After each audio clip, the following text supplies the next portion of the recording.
Welcome back to our channel DMT logics. ఈ క్లాస్లో మనం డిగ్రీ ఫస్ట్ సెమిస్టర్ తెలుగులో యూనిట్ 4 అసమర్థుని జీవిత యాత్ర. యూనిట్ 4 ఏంటమ్మా? అసమర్థుని జీవిత యాత్ర. ఈ పాఠం రాసింది త్రిపురనేని గోపీచంద్ గారమ్మ. ఎవరు రాశారు? త్రిపురనేని గోపీచంద్.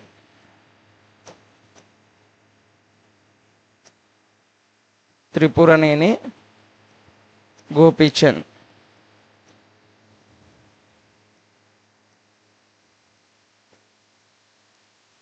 ఈ అసమర్థుని జీవిత యాత్రలో మోస్ట్ ఇంపార్టెంట్ క్వశ్చన్ని ఈరోజు డిస్కస్ చేయబోతున్నాం. సో క్వశ్చన్ ఏంటి ఒకసారి చూడండి. ఆయన పుట్టుక గురించి సీతారామరావు అతని స్నేహితుల మధ్య జరిగినటువంటి సంభాషణ గురించి రాయమని చెప్పాడు. అంటే చావు పుట్టుకల గురించి మనకి అసమర్థుని జీవిత యాత్ర అనేటువంటి పాఠంలో ఒక క్యారెక్టర్ సీతారామరావు గారు. ఆయన ఇంటికి ఒకరోజు స్నేహితులు వస్తారు. ఆ స్నేహితులు మాట్లాడుకుంటుండగా ఆ మాటల మధ్యలో పుట్టుక గురించి చావు గురించి ఈయన కొన్ని విషయాలు వాళ్ళతో చర్చిస్తూ ఉంటాడు. ఆ విషయాల గురించి మనకి ఈ క్వశ్చన్లో అడిగాడు. సో ఈ అసమర్థుని జీవిత యాత్ర అనేటువంటి 4th యూనిట్లో ఉన్నటువంటి అన్ని క్వశ్చన్లో కల్లా మోస్ట్ ఇంపార్టెంట్ క్వశ్చన్ ఇది నాన్న. కాబట్టి ఈ క్వశ్చన్ నేర్చుకోండి. కంపల్సరీగా 10 మార్క్స్కి 100కి 100% మోస్ట్ ఇంపార్టెంట్ క్వశ్చన్. ఓకేనా? సో మొదటి పాయింట్గా అసమర్థుని జీవిత యాత్ర అనేటువంటి రచనను రచించింది ఎవరు? త్రిపురనేని గోపీచంద్. ఒకరోజు సీతారామరావు గారి యొక్క ఇంటికి ఆయన స్నేహితులు వస్తారు. అలా వచ్చినటువంటి స్నేహితులతో సీతారామరావు గారు ముచ్చటిస్తూ మాటల మధ్యలో అసలు ప్రాణం అనేది ఎలా వచ్చింది అని సీతారామరావు ప్రశ్నిస్తాడు. ఏమమ్మా, అసలు ప్రాణం అనేది ఎలా వచ్చింది అని స్నేహితుల్ని సీతారామరావు ప్రశ్నిస్తాడు. అలా ఆయన ప్రశ్నించగానే వారి స్నేహితుల్లో ఒకడైనటువంటి ఒక స్నేహితుడు అనాది పదార్థాలైన జడం చేతనం అన్నాడు. ఏమన్నాడమ్మా? అనాథ పదార్థాలైనటువంటి జడం అంటే కదలిక లేనిది, అదేవిధంగా చేతనం అని ప్రాణం గురించి ఈయన చెప్పాడు. చేతనం అంటే చైతన్యం, కదిలేది. ఇది కదలక లేనిది, కదిలేది. అంటే ప్రాణం ఉండేది కదులుతుంది, ప్రాణం లేనిది కదలదు అని చెప్పేటువంటి అర్థంలో ఆయన యొక్క స్నేహితుడు జడం చేతనం అనే అనాథ పదార్థాలు 2 ఉన్నాయి అన్నాడు. ఇంతలోనే ఇంకొక స్నేహితుడు కలుగు చేసుకొని ఈ చేతనం లేదా చైతన్యం అనేది ముఖ్యం, ప్రపంచాన్ని నడిపించేదే ఈ చైతన్యము అని చెప్పాడు. ఏం చెప్పాడమ్మా? ప్రపంచాన్ని నడిపించేది ఈ రెండిట్లో చైతన్యము అనేది ముఖ్యం. చేతనమన్నా చైతన్యమన్నా ఒకటే. చైతన్యము అనేది ముఖ్యం, ప్రపంచాన్ని ఆడించేది ఈ చైతన్యమే అని ఇంకొక స్నేహితుడు అన్నాడు. ఇంతలోనే మరొక స్నేహితుడు కలుగు చేసుకొని చైతన్యం అనేది శాశ్వతం. ఏంటమ్మా? చైతన్యం అనేది శాశ్వతం అని చెప్పాడు. ఏది శాశ్వతం? చైతన్యం. చైతన్యం అనేది శాశ్వతం. ఈ జడం ఏదైతే ఉందో ఈ జడం పుడుతుంది గిడుతుంది అన్నాడు. జడం ఏమవుతుందమ్మా? పుడుతుంది మరియు గిడుతుంది. జడం పుడుతుంది గిడుతుంది. పుట్టడం గిట్టడం అంటే చనిపోవడం అమ్మ. సో జడం అనేది పుడుతుంది గిడుతుంది, చైతన్యం మాత్రమే శాశ్వతం అని ఎవరు చెప్పారు? ఈ సీతారామరావు గారి యొక్క స్నేహితుల్లో ఇంకొక అతను చెప్పాడు. సో ఇలా ఒక్కొక్కరు తన యొక్క అభిప్రాయాల్ని చెప్పుకుంటూ పుట్టుక గురించి ఒకరు చైతన్యం ముఖ్యము, ప్రపంచాన్ని నడిపించేది అది అంటే, ఇంకొకరు చైతన్యం శాశ్వతం, దానికి అంతం అనేది ఉండదు, జడం మాత్రమే పుడుతుంది గిడుతుంది అని చెప్పారు. సో ఇందులో మొదట చెప్పినటువంటి ఆయన ఎవరైతే ఈ జడం చేతనం అనేటువంటి అనాథ పదార్థాలు అని ఏ వ్యక్తి అయితే చెప్పాడో అతను మళ్ళీ కలుగు చేసుకొని ఏమని చెప్పాడంటే, తప్పు, చైతన్యం శాశ్వతం జడం శాశ్వతం కాదు అనడం తప్పు, 2 అనాది పదార్థాలే అన్నాడు మొదటివాడు. ఈ 2 కూడా అనాది పదార్థాలే. అనాది అంటే ఆది నుండి వస్తున్నటువంటి పదార్థాలే. మీరు ఒకటి శాశ్వతం కాదు అంటున్నారు, అది తప్పు, 2 కూడా అనాది పదార్థాలే అని మొదటివాడు కలుగు చేసుకొని మరలా ఆయన ఈ 2 పదాలు ఏవైతే ఉన్నాయో వాటిని సమర్థించుకుంటూ వచ్చాడు. ఇంకా ఏమన్నాడంటే ఈ జడం ఏదైతే ఉందో, అంటే పుడుతుంది గిడుతుంది అన్నాం కదా, ఈ జడం ఏదైతే ఉందో ఇది రూపం మారుస్తూ ఉంటుంది కాబట్టి అశాశ్వతంగా మనకు కనిపిస్తుంది, కానీ ఆ జడం కూడా చైతన్యంలాగా శాశ్వతమే అని మొదటి వ్యక్తి చెప్పాడు. సో ఈయన ఇంకా మాట్లాడుతూ ఏమన్నాడంటే మనం మరణిస్తే మన శరీరాలు అనేవి నశించిపోతాయి. అంటే మన శరీరాలు మట్టిలో కలిపేస్తారు. ఆ మట్టిలో కలిపేయడం తర్వాత మనం మట్టిలో కలిసిపోయి ఆ మట్టి నుంచి కొత్త రూపం అనేది బయటకు వస్తుంది, మొక్క రూపంలో ఏదో ఒక రూపంలో బయటకు వస్తుంది అని మొదటివాడు కలుగు చేసుకొని అన్నాడు. ఓకేనా?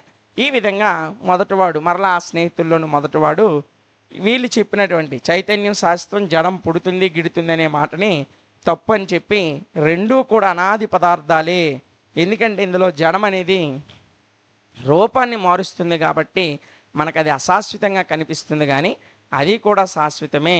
మనం మరణిస్తే మన శరీరాలు నశించిపోతాయి, అంటే మట్టిలో కలిసిపోతాయి, అందులో నుంచి మరొక నూతన రూపం పుట్టుకొస్తుంది అని చెప్పినటువంటి వాడు ఆయన స్నేహితుల్లో మొదటగా మాట్లాడిన వ్యక్తి. మనకు వాళ్ళ పేర్లు ఇవ్వలేదమ్మా, మొదటివాడు అనేటువంటి మాట మాత్రమే ఉపయోగించాడు. ఓకేనా? అయితే శరీరానికి శవానికి మధ్య తేడా ఏంటని మరలా ఈయన ఎవరు, మన కథానాయకుడు సీతారామరావు క్వశ్చన్ అడిగాడు. శరీరానికి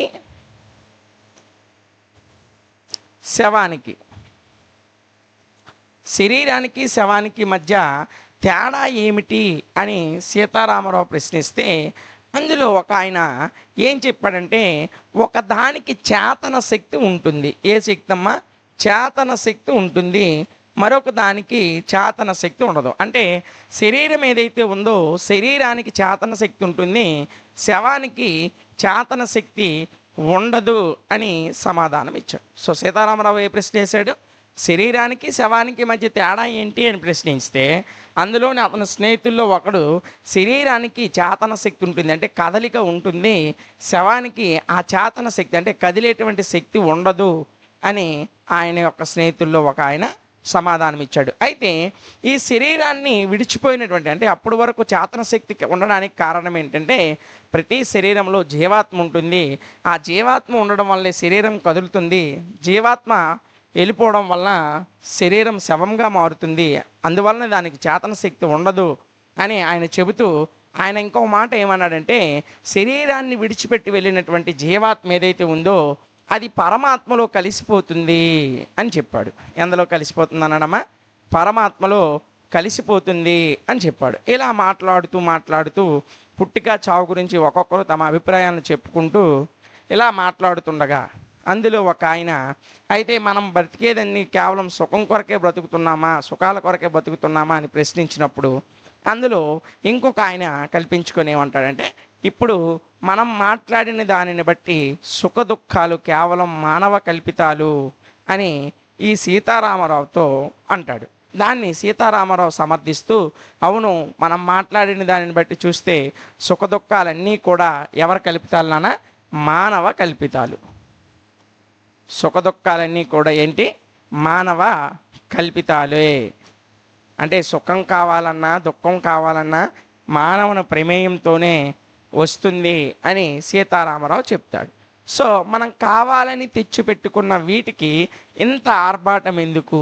మనం కావాలనే సుఖాలను కానీ మనం కావాలనే దుఃఖాలను కానీ కోరి తెచ్చుకుంటున్నాం, అలా కావాలని తెచ్చుకున్న వాటి కొరకు ఇంత ఆర్భాటం ఎందుకు అని సీతారామరావు ప్రశ్నిస్తాడు. ఆ తర్వాత ఎందులో ఒక ఆయన అయితే దీనికి ఎందుకు అంత ఆర్భాటం అని అంటున్నారు, సుఖ దుఃఖాలు మానవ కల్పితాలే అంటున్నారు, మీరు దీన్ని బట్టి చూస్తుంటే మాలో నిరాశను వెదజల్లుతున్నారు అని ఒక స్నేహితుడు సీతారామరావుతో అంటాడు. ఏం వెదజల్లుతున్నాడని? నిరాశని మీరు మా మీద వెదజల్లుతున్నారు అని ఆయన స్నేహితుల్లో ఒక అతను చెప్పగానే ఈ సీతారామరావు గారు ఏమంటారంటే అవును నిజమే, మనిషికి పశువుకి తేడా అదే. ఏదమ్మా? నిరాశ. నిరాశ వెదజల్లుతున్నారంటే అవును నిజమే, మనిషికి పశువుకి తేడా అదే. మనిషికి నిరాశ, ఆశ, నిరాశ రెండూ ఉంటాయి. పశువుకి ఆశ లేదు, నిరాశ లేదు. ఆశ నిరాశలు రెండూ ఉండబట్టి మనిషికి పశువుకి మధ్య భేదం ఏర్పడింది. లేకపోతే పశువుకి కూడా ఆశలు నిరాశలు ఉంటే మానవుడు వంటిది అవుదును. మానవుడికి మాత్రమే ఆశ ఉంటుంది, మానవుడికి మాత్రమే నిరాశ ఉంటుంది. కాబట్టి ఆ నిరాశ అనేది పశువుకి మనిషికి గల తేడా అని ఈయన సీతారామరావు చెప్పాడు. ఇలా చెప్తూ ఆయన ఇంకో మాట ఏమన్నాడంటే, మనం నిర్నిమిత్తంగా పుట్టాం. ఎలా పుట్టామమ్మా? నిర్నిమిత్తంగా అంటే నిమిత్తం లేకుండా, నిర్నిమిత్తంగా పుట్టాం. నిర్నిమిత్తంగా పుట్టాం. నిర్నిమిత్తంగా బ్రతకడానికి వీలుంటే బ్రతకడం, లేకపోతే చావడం అని సీతారామరావు తేల్చి చెప్పాడు. ఈ విధంగా సీతారామరావు అతని యొక్క స్నేహితులు పుట్టుక చావుల గురించి అనేక విషయాలు చర్చించుకుని ఒకరితో ఒకరు మాట్లాడుకుంటూ ఈ విధంగా మాట్లాడుకున్నారు. అయితే వీరంతా తమకున్నటువంటి జ్ఞానాన్ని ఉపయోగించి ఈనాటి సమస్యలు పరిష్కారం కావని తేల్చి చెప్పారు.